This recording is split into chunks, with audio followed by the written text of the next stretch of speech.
Cabinet Secretary for Roads and Transport, Kipchumba Murkomen, the Principal Secretary for Roads, Engineer Joseph Mbugua, the Chairman of Engineers Board of Kenya, Engineer Rastas Mongera, the President of the Institution of Engineers of Kenya, Engineer Eric Ohaga, the President of the World Federation of Engineering Organizations, Engineer Mustafa, President of the World Council of Civil Engineers, Engineer Emilio, incoming President, Federation of African Engineering Organization, Engineer Telezi, President of the European Council of Civil Engineers, Engineer Bradner, engineers, distinguished guests, good morning. Good morning.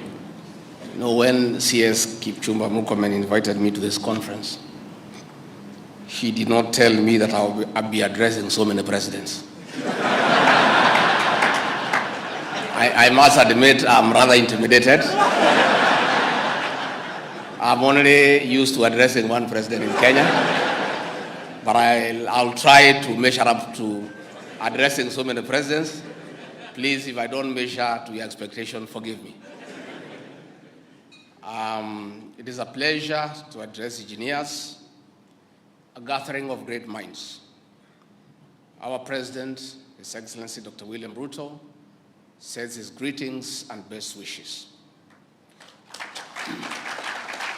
We welcome our guests to Kenya, and for those who have come from across the world, on behalf of President William Ruto and the government of the Republic of Kenya and the people of Kenya, I want to say you are most welcome to this country. And please don't be in a hurry to leave. Christmas and New Year is just approaching. You can remain behind and spend a few dollars, a few euros, and other hard currencies that we really desire as a country. We are delighted to host the 18th General Assembly of the World Council of Civil Engineers under the theme, Engineering a New World. Engineers, distinguished guests, we are discussing engineering a new world because we want to do things differently. Kenya is hosting this international conference when the country is deep into the El Nino, a phenomenon that has disconnected and destroyed infrastructure, especially roads, and buildings are under risk too.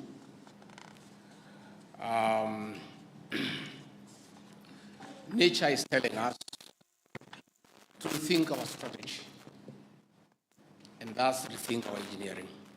For instance, El Nino is reminding us that the same technology of building roads is not the engineering of a new world.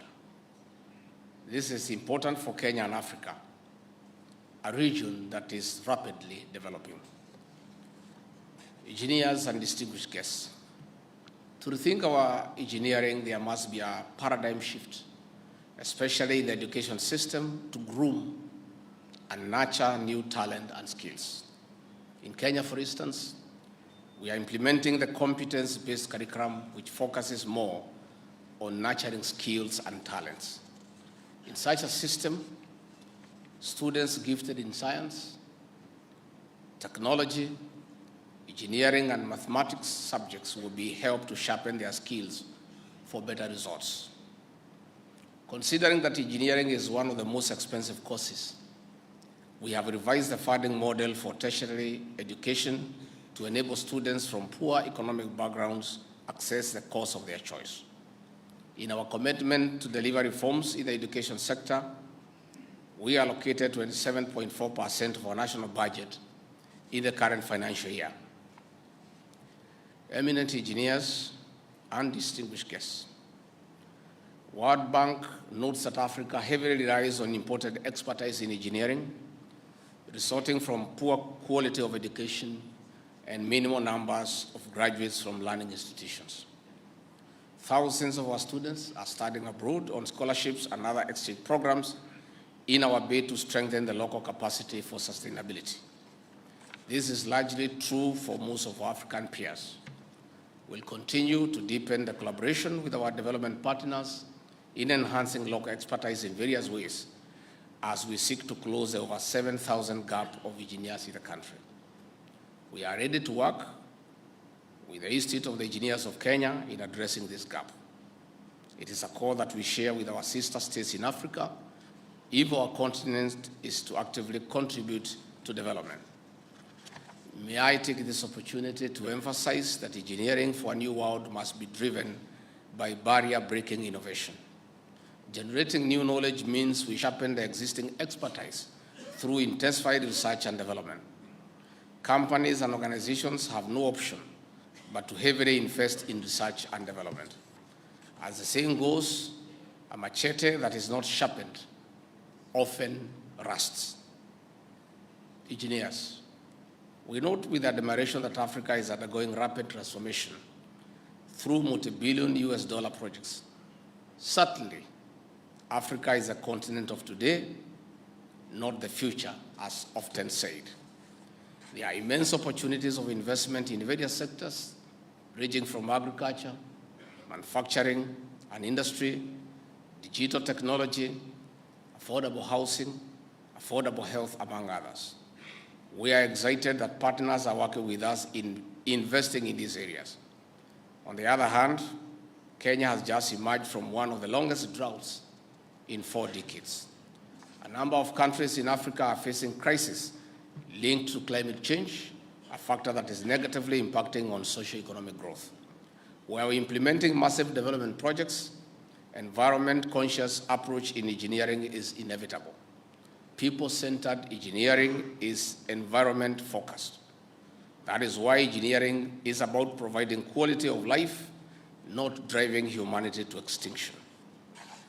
Engineers and distinguished guests, engineering is a critical enabler to realize of SDGs, Agenda 2063 of the African Union, and Kenya's Vision 2030, as underpinned by the bottom-up economic transformation agenda. Better is our government plans of socio-economic transformation. As we engineer a new world, rapid urbanization in Kenya and Africa has been put to test, especially in collapsing of buildings, bridges, and other infrastructure. We lose people to collapsing buildings and substandard roads, mostly linked to unqualified or uncertified practitioners in the industry. This puts the reputation of the profession under question of a competency of members. We are ready to work with the Engineers Board of Kenya and other relevant agencies in clamping down quacks. Through the right ministries, we invite you for an engagement on legal and policy frameworks. Besides monitoring and regulating education and training, eliminating intruders is one of the ways of restoring dignity to the engineering profession.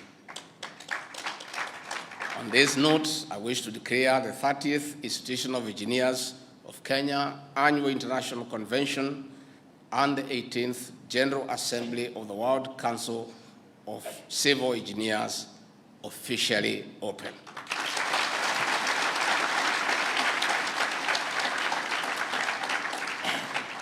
That is what I wrote with a small team of people that helped me. I can now speak briefly from my heart and respond to a few issues you have raised. I agree we need to deal with the quacks. In this country, we have many quacks. Many people who profess to be engineers, I don't see them here today. And the truth be said, even the professional engineers, we also have a small challenge with a certain percentage. 95% of our engineers are very professional and they do a very good job. And we are proud of you as a profession. All these magnificent buildings are a result of good engineering. People who have not been in Nairobi for a long time, when they come to Nairobi, they lose their way because Nairobi is something different.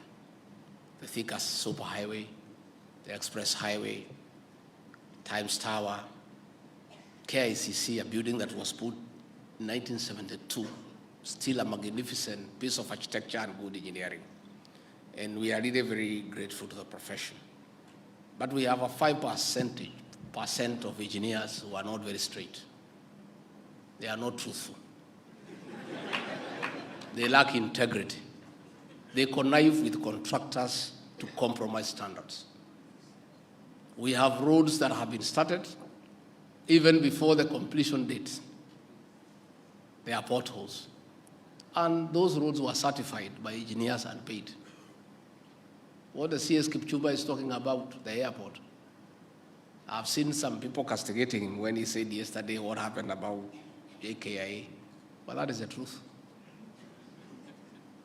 You know, people in this country are allergic to truth. And quite a number have a problem with me. But there's nothing they can do. Because the truth is the truth. JKIA was done at a massive cost. But today is a shame to this profession of engineers and architects. Public resources were expended. When you go there, you feel sorry. But engineers, QSs, and architects certified. And on the basis of that certification, payments were made. And that's why I agree with the CS. I think, Engineer Mongera, we may want to look at the law where professionals are held accountable for lapses and for misleading the taxpayer by certifying shoddy jobs. And probably they become culpable criminally. I think that would help this country. And I have seen beautiful work done by many engineers, but the small percentage is spoiling your profession. Because when Kenyans condemn, they don't just condemn that particular engineer, they condemn the whole profession. I think the institutes and the engineering board, the registration board, needs to tighten the regulatory self-assessment mechanism so that among yourselves, you instill ethical standards and get rid of people who are not serious from the profession without even having the outside world intervene. I think internally you can have a self-regulation mechanism that is watertight so that those who are spoiling the name of the profession can be weeded out. And then probably they can join us either in politics or in farming or in any other field. I have heard you want to join politics. You want to be brought in the decision-making table. You are welcome. We want to welcome you. And your Honorary Secretary said that in the next cabinet reshuffle, you want to join the cabinet. But even before you join the cabinet, you are well represented. Engineer Joseph Mbugua is a Principal Secretary for Roads, and he is doing a good job in marketing you as good managers. Engineer John Tanui is a Principal Secretary for ICT. Engineer Festus Ngeno is a Principal Secretary for Environment and Climate Change. I don't think you are doing bad. But I don't think there will be a reshuffle because the guys who are there are working well so far. But in the unfortunate event, one of them does not measure up to expectation, and there's a vacancy, we shall consider you. But I trust that you will not sabotage your CS so that he fails, so that you create a vacancy. I think CS Kipchumba Murkomen is the only non-engineer in the ministry. So wacha pia akae na nyinyi hapo, support him so that he succeeds. And you engineers, you are saying that you are happy the president came to your function. I'm here today. It's by choice. And it's very deliberate. Nimwambia nyinyi ukweli. Yeah? The last election, you people, among many other professionals, were incited against us. That's the truth. Professionals were incited against us. That we have no idea about leading a country, we are useless, we are hustlers, sisi ni jua kali, among you people. So we are deliberately getting closer to you so that you understand us. So tutakuwa na nyinyi. Every function, president or myself will be with you. Mukipiga kona, tunapiga na nyinyi. Mpaka mtuzoe na mtukubali na mtupende. We know one or two things. We are not engineers, lakini sisi ni engineers ya mambo ya nchi.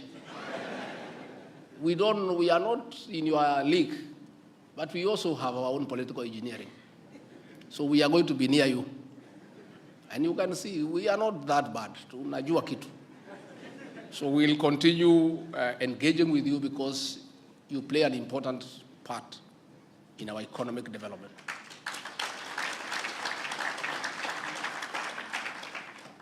And professionalism is what our government is all about, strengthening institutions, enhancing their capacity so that we have a beautiful country that is run by professionals. So please give it your all. The President and I and the rest of us will support you to a hilt. You have talked about you people getting involved in county government projects. I'm aware that sometimes the governors are not using professionals. What I will do, the President, I'll organize during the IBEC meeting next, you come and make a presentation to the governors so that you talk to them. You are saying you want to be involved. We have a beautiful program, affordable housing program, to do 200,000 units of houses per year. That is 1 million houses in our 5-year first term. That program has everything to do with you people. Structural engineers will be there, civil engineers will be there, electrical engineers will be there, mechanical engineers will be there. And I want you to request you to participate fully. That is huge investment in this country, and your place is well set. Be part of the affordable housing. And that is why when we were pushing that program, it looked like people thought it's an unpopular thing. There are two things to do: to dignify the people of Kenya by giving them affordable housing, again creating employment for our professionals and for our artisans. So that is a huge opportunity for you people as engineers to get involved. And I want to request you to make sure that we maintain our standards. Even in the whole of this space of 200,000 units per year, it's important that you people help the country to make sure that we maintain our standards so that those houses are safe, not just for now, but for posterity. Again, you have made a request that you want an executive engineering council to sit at the presidency to advise the president. I'll communicate this request to him. And he'll apply his wisdom in the usual manner and make a consideration. And if in his considered opinion you can add value to his leadership, and I think you can, he'll be able to make the appropriate decision. Finally, you people, good people, let's do what we must do and walk the straight path. When you go through Nairobi in these lands and you look at some of the buildings there, somewhere there is an engineer who appended their signature. During the approval stage, and as you continue with the construction, you have a responsibility, you have a destiny with history to do what is right and live to your oath of office so that we take care of our country. About you getting involved in projects, in 2018, I was a member of parliament. And in my earlier life, I was also a contractor. And I still do some little construction. You know, construction is very addictive. Very. When you have nothing to build, you knock a few things so that you rebuild them again. Even now, since I came to this position, I have knocked about 3-4 buildings. I keep on building every day. I brought a private member's bill in 2018, the Public Procurement and Asset Disposal Amendment Bill of 2018. And in that bill, I had proposed, as a legislative proposal, that all procurement up to 1 billion Kenyan shillings be reserved exclusively for indigenous Kenyans. Again, in that bill, I had proposed what the CS was saying here to cure, that the 40% content for the local people be defined properly as a separate bid document, so that anything above 1 billion to infinity, the foreigner can do 60%,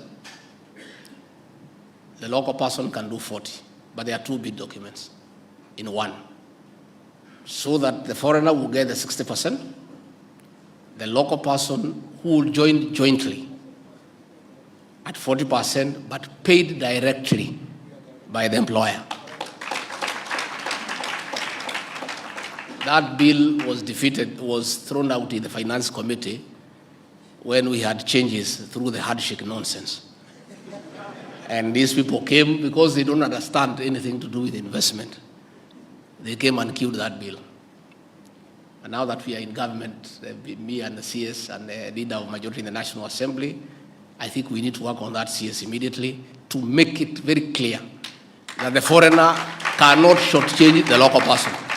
You just do your work, you are paid separately, he is paid separately. Is that okay? I think that's what we need to work on. Finally, on pending bills, the President last week inaugurated the Pending Bills Committee, led by very eminent persons. The chairperson is the immediate former Auditor General. We have nearly 600 billion in terms of pending bills. And I know you people here are affected. I saw with my own eyes many people who did work for government, their property was auctioned, including residential houses. Many people went under depression. Some hanged themselves. Even families broke because of pending bills. And what we have done is put up a committee to scrutinize all bills, verify them, and then validate them so that those that are payable are paid. And we do away with this issue of pending bills because it is not good for our budgetary cycle. It creates a problem every year. So that exercise is going on, and in due course, we are getting organized as a government to put aside funds to clear all pending bills and progressively make sure that we avoid pending bills by asking the procuring entities not to enter into contracts unless the money is available, so that we do away with the issue of pending bills. So I'm sure that along the way, that should be done, and that should be able to settle the issue once and for all. So I want to say I'm grateful to talk to eminent engineers and to encourage you to continue having a discussion with our brothers from across the continent, the world, and sisters for that matter, and let's exchange ideas. My boss, President William Ruto, tells us every day, a good idea must give room to a better idea, and a better idea ultimately should give way to the best idea. This interaction and continuous consultation is healthy, so that what happens in South Africa, we can learn from there, And the president from South Africa, one of your people came here to try to lecture us about this country. He came in the morning. By 2:30, he knew more than ourselves who have lived here for the last 50 years. So we want you to learn from here and quietly whisper your good ideas to these people, so that when we visit other countries, we share our experiences quietly. We don't go to lecture people from other countries because it's an African. It's not good. When you are a visitor, you come to my house. Even if I have not swept well, you don't have to tell me. You just look around and you can whisper to somebody on your way out that you could have done with a light touch, of course.